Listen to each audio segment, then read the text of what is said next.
Hey y'all, what's up? What are y'all doing? What's going on? Okay, we'll get into that later.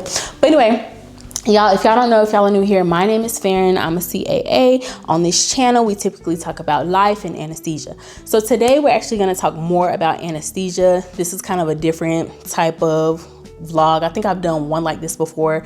Basically, we're going to do a Q&A. So I'm going to answer the most common questions that I get about, like, what do I do and all those types of things, okay? We can talk about, we catch up on life a little next week, okay? But I'm gonna have a notebook here just because so I can remember the questions, because I know how I get for real. So let's just go ahead and get in. Before we get into it, if you're new here, welcome. Go ahead and like, comment, subscribe, do all the things. Yeah, we're great over here. Join the family. But anyway, let's just get into it. So the first question is, what is a CAA? What do you do, girl? Okay. So a CAA is a Certified Anesthesiologist Assistant. So think of us kind of like anesthesiologists extenders, okay? So typically what this looks like is you'll have one anesthesiologist to 4 CAAs, depending on how busy your facility is. What does it look like to be a CAA? I provide anesthesia services to my patients. So I show up to the hospital maybe like 6:30 in the morning, maybe before, just depending on what time my first case starts. I will go to pre-op, talk to the patient, get all the history, do all those things. Then I'll go and I'll talk to the doctor and we'll go over the anesthesia plan and everything. After that, I'll go back to the OR and I'll prep everything. So that means pull drugs, make sure the airway is good to go, make sure that I have everything that I need for this surgical procedure. Next thing you know, the circulating nurse will go get the patient, bring them back to the OR.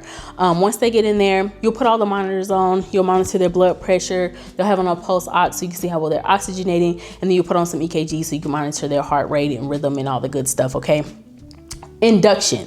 So one misconception that people have is like, the doctor's there the whole time. No, we're under medical direction. So what that actually looks like is when I'm ready to put my patient to sleep, I will call or text the doctor and I'll say, hey, I'm ready to go to sleep in OR 8. The doctor will then show up.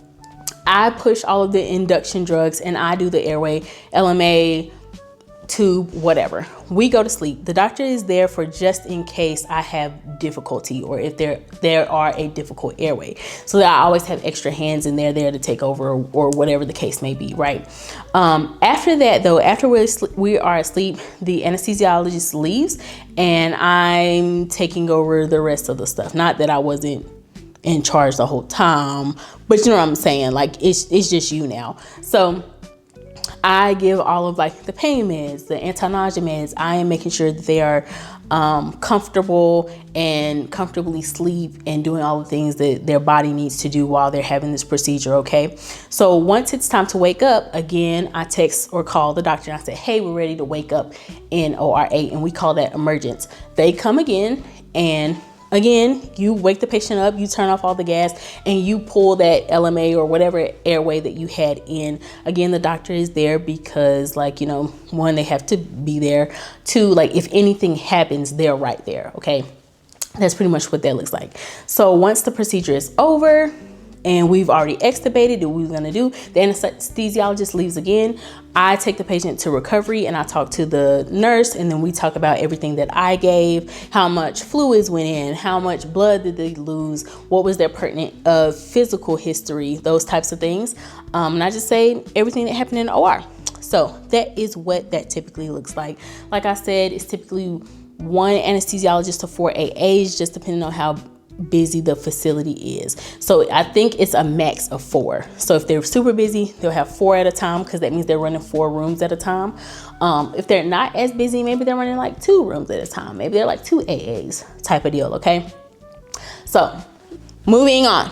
What made you pick CAA over CRNA or getting your doctorate? So let me say, I did consider being a doctor before I found out about CAA school, because I knew I wanted to do anesthesia, but my thing was medical school is really, really expensive and it's really, really, really long. And I'm not gonna lie to y'all, I got the most patience for real. Let's get into the career, be for real. So when I found out about CAA school, 2.5 years.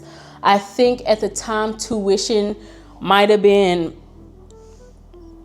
I don't want to lie to y'all, I want to say tuition might have been like 120.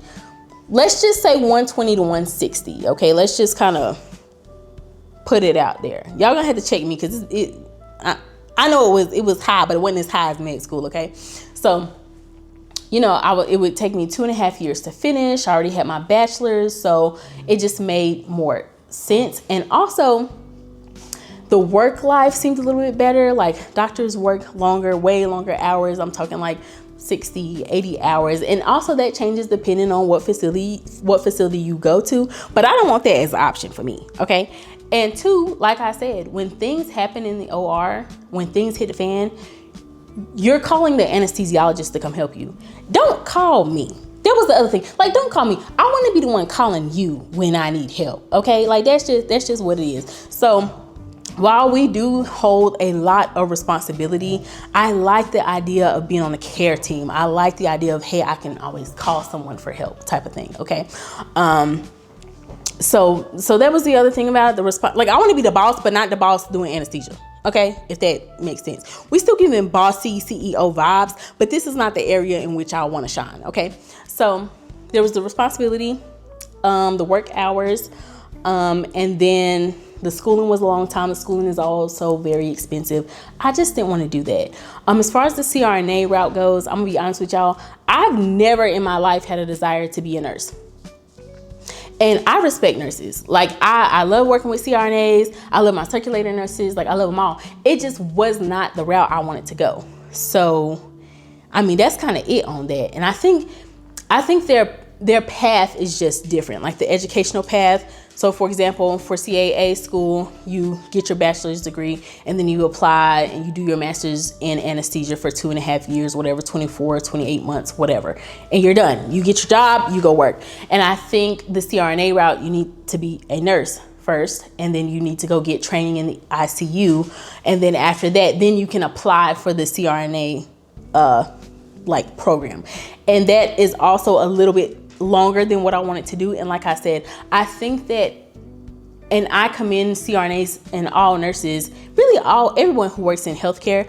I just think that you really have to want to be a nurse to be a nurse. You know what I'm saying? And I just didn't want to do it. Like, no shade, no tea. It just wasn't the route I wanted to go on. Okay. So that was it. Number 3, what is your work schedule like, girl? How long is you working for? Is they working you to death? No, they're not really working me to death. So typically, this is my second job. And I typically work 40 hours a week. That is what I'm contracted to do. For my first job, contracted 40 hours. Second job, also contracted for 40 hours. So before, I was working 410s. So I would have a circulating kind of day off. It was either a Friday or a Monday, whatever like that. Or it was like one random day during the week, 10-hour shift. Now I'm doing 5/8, so Monday through Friday. But regardless, I still don't work holidays. I don't take call, and I don't work weekends. And I'm gonna be honest with y'all, I'm contracted to work 40 hours, but I never really work 40 hours a week. I mean, there are days where I show up again 6:30 in the morning, but maybe I'm done by 12, 2 o'clock. And then some days are longer. Some days I am working till 5 or a little after 5 or whatever. But for the most part, I'm not truly working 40 hours a week. And that's just gonna vary on what hospital, what facility you decide to work at.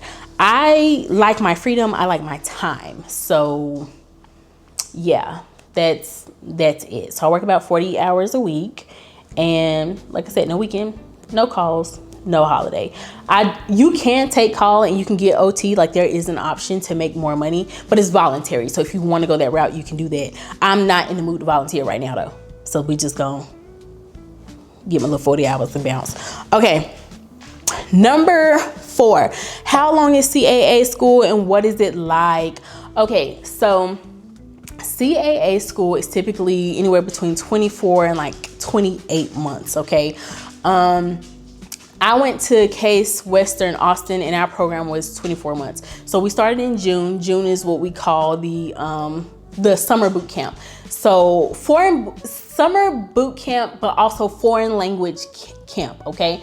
If you're anything like me and this is your first time doing anything in medicine, everything was a foreign language to me, and it's very, very quick. So it's all this information I've never heard of before in this short amount of time, okay?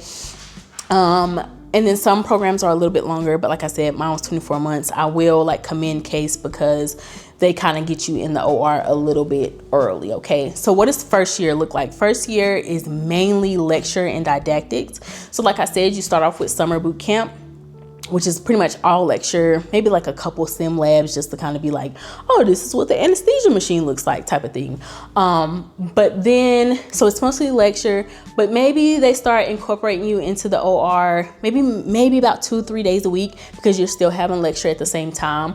And typically you may not have lecture on the same day that you have clinic at the beginning, since you're only going to 2-3 days a week. But as your first year continues, you end up going to maybe 5 days a week. So even though you're in clinic and you know you have class, you just kind of pause clinic, go somewhere, take your class, or go back to main campus, take your class.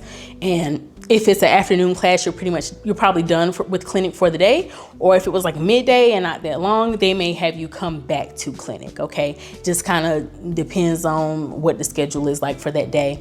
So that's pretty much first year. Didactic, a little bit of clinic, then heavier clinic, okay? Second year is what I like to call your specialty year. So these are kind of like, you've done your first year, you have your foundation of anesthesia, what it looks like, what your job is. Okay, so at the end of first year, I tell everyone that you should at least be able to do robotic cases on your own, like no needed help unless it's like something like complicated. So second year is your specialty rotation. So you'll do things like your trauma rotation, your OB rotation, what are the other ones? Ambulatory, those types of things. So you're kind of like building up those special skills, those extra things that outside of like general, okay? So you're learning how to take care of people who are ready to have babies and bring their baby into the world, and trauma cases, and gunshot wounds, and cardiac, and all those types of things. That's what you're doing in second year. Mostly second year is rotations. I want to say you do have presentations that you have to put together and obviously present. So, but and they're not really group projects. It's mainly like you pick something and maybe you work with a preceptor that you worked with before on like a special case or something that you found interesting, and they kind of help you build your presentation so you're able to answer questions. So that second year didactic, there's a little bit of didactic, but a lot of it is y'all like watching presentations from your classmates, okay? That's pretty much first year and second year. As far as what it's like, so there's the true fact in what it is. So that's what it looks like. As far as what it feels like though, emotionally, it can be a lot. It can be a lot because it's super fast. Like I said, it was a foreign language to me. And you're busy. So if you're not in clinic, you're in lecture. If you're not in lecture, you're in clinic, or you are doing sim lab, or if you're not in sim lab, now you're at the weekend, but you're studying for exams. So it can just be a lot emotionally. So it's very important for you to sit down and take the time to breathe and realize that, hey, everything is okay.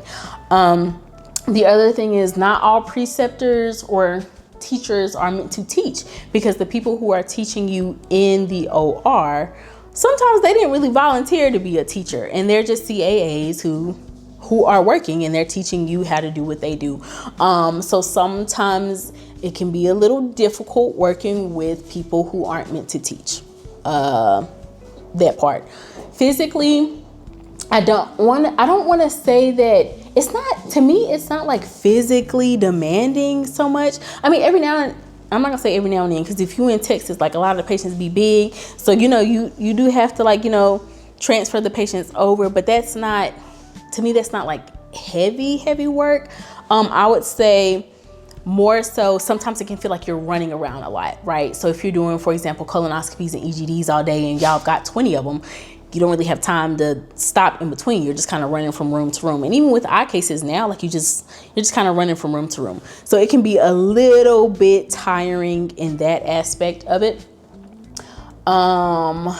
Mentally, it can be draining. The school can be draining. I will say that like you're gonna talk to people who are like, oh, you just sit down all day and you chart or whatever. But while you may not be physically moving all the time, your mind is always going. So your mind is always busy, and that is the thing that gets most people tired. So you'd be like, oh, I had an easy day, boom, boom, boom, boom. Yeah, like if you had a light caseload, cool. But if you did one case and it was a trauma case and y'all had to give all this blood and you had to do, like, it can wear on you as a student and as, you know, someone who's professionally out and practicing anesthesia, okay? So that's kind of how school is. So school is difficult. It's meant to be hard because the job is hard, okay? The job is important. Let me say that. I don't want to say the job is hard. It's just really important. Like you're holding people's lives in your hand, okay? So it's not a cake. It's not a walkthrough, but it is doable and y'all can do it. You might want to cry every day, but eventually your 28 months, 24 months gonna be up. Okay, and then you're gonna be through and you're gonna be ready to make your money and take care of your patients, and now you're in real life, okay? And I will say real life is better than being a student. So I hope that gives y'all a glimmer of hope. I truly, truly mean that. Second year is better than first year because you're more in clinic and it's your focus has shifted, you know? So second year is better than first year, and obviously out practicing is so much better than being a student. I did not have the best student experience, so I might be a little biased or whatever like that. But I think if I talk to everybody, nobody's gonna be like, yeah, I miss being a student. No, not really, okay? Number 5, this is the last question. Is it hard to find a job after graduation? Absolutely not. No. Most AA students have signed their contract or have their job lined up or whatever before they've graduated, okay? So you go through first year, you're done with that. During your first year though, I think, at least for us, we were required to go to Quad A, okay? Quad A is like network central, okay? And hopefully it's somewhere fun. Like when we went to like Destin, Florida, whatever, had a good old time. We was at the beach, had a great time. But anyway, there will be a lot of anesthesia companies there who are looking for AAs. I'm not gonna say they don't care about the skill, but my thing is they know that they can teach you their hospital culture, okay? So they will wine and dine you. I got wine and dine. Me and Justin both got wine and dine. We was meeting people all night. And so we just kind of, you go, you network. People want to take you out to dinner while you're there at Quad A, or they may give you their number and say, hey, whenever you have time, like we'd love to fly you out, put you up, show you the city, just in case you might be considering coming here. We are in high demand. We're in very high demand. So you also have choices. Don't think that you have to take the first job because someone's interested in you. Like, no, they need you. I mean, you need a job, but they need you too, okay? So understand that you have choices. Shop around a bit, okay? I want to say the beginning of my second year, I had already had like a contract offer. Hey, do you want to work here? So, and that was, I had a whole year that I needed to explore first before I could really like make that type of decision. But most people do graduate with a job or, you know, something lined up outside of that. I've only seen a couple cases, and I want to see a couple cases where maybe they had a hard time, and that's mainly because, like, you know, the CAA community is kind of small. So if they heard that you're not like a great person or not the nicest person or whatever, a difficult person to work with, that might deter you a little bit. But for the most part, they need the help. They need the hands, okay? So y'all will get a job. You will have a job probably before you graduate. And let's say you graduate and you're still, and I mean like you haven't graduated yet and you probably haven't gotten your board results back yet, right? And that's okay. Like, let's say you don't pass the exam or whatever like that. Some places will wait on you. Like I said, they need the help. So if you have to retake it, you just let that job know, see what they want to do, if they're willing to work with you, whatever you want to do. And you kind of go from there. I think the biggest thing is credentialing. That's like a whole other monster, but we can talk about that another time. Those are my 5 commonly asked questions. If y'all like this type of setup, this type of Q&A, or if you have other questions that you want me to kind of talk about, whatever, comment on. Like, let me know what y'all like, what y'all want to talk about, like, what y'all want to know. I'm spilling all this tea. Like, I'm just an open book. Like, what do y'all want to know? Like, I'm here for your benefit. Like, I'm not gonna lie to y'all. I'm gonna tell y'all the truth. Now, I'm gonna tell y'all the truth according to me. Okay, what my experience is and what I've kind of like learned along the way. Okay, but thank y'all so much for watching. Don't forget to like, comment, subscribe, join the community, and I'm gonna see y'all. Okay.